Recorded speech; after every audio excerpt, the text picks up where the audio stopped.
വായും വെളിച്ചവും മറ്റുള്ള പ്രകൃതി വിഭവങ്ങളുടെയൊക്കെ പോലെ തന്നെ നമുക്ക് നേച്ചർ ഏറ്റവും കൂടുതൽ ഫ്രീ ആയിട്ടും അബണ്ടൻ്റ് ആയിട്ടും തരുന്ന ഒന്നാണ് റെയിൻ വാട്ടർ.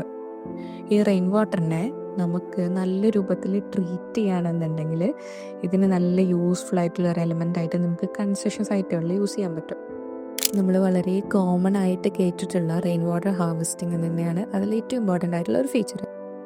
ഈ ഹാർവെസ്റ്റിംഗ് പ്രോസസ്സ് നമ്മൾ റൂഫ്സിൽ വരുന്ന വെള്ളത്തിനെ കളക്ട് ചെയ്ത് പൈപ്പുകളിലൂടെ ടാങ്ക്സിലോ അണ്ടർ വാട്ടർ സ്റ്റോറിങ് സിസ്റ്റത്തിലേക്കോ കൺവേർട്ട് ചെയ്യുന്നത് ഒരു ഫ്രണ്ട്ലി മെത്തേഡ് മാത്രമല്ല, പക്ഷെ അതൊരു ബെറ്റർ കൺസ്ട്രക്ഷൻ സൊല്യൂഷൻ കൂടിയാണ്.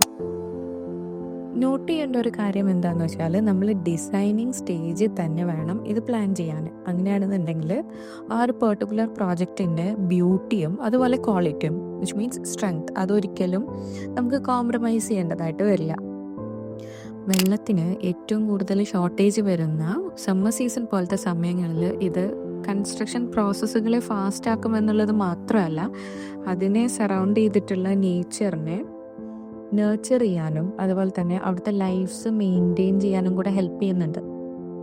ഓൾ ടുഗെദർ ഇത്രയും നല്ലൊരു നാച്ചുറൽ റിസോഴ്സിനെ നമ്മൾ പ്രോപ്പർലി ട്രീറ്റ് ചെയ്യാൻ, കളക്ട് ചെയ്യാൻ, ഹാർവെസ്റ്റ് ചെയ്യാൻ എന്നുണ്ടെങ്കിൽ നമ്മുടെ നിയറസ്റ്റ് ആയിട്ടുള്ള ഒരു എക്കോ സിസ്റ്റത്തിന് തന്നെ നമ്മളൊരു ബാലൻസ് കൊടുക്കുകയാണ്.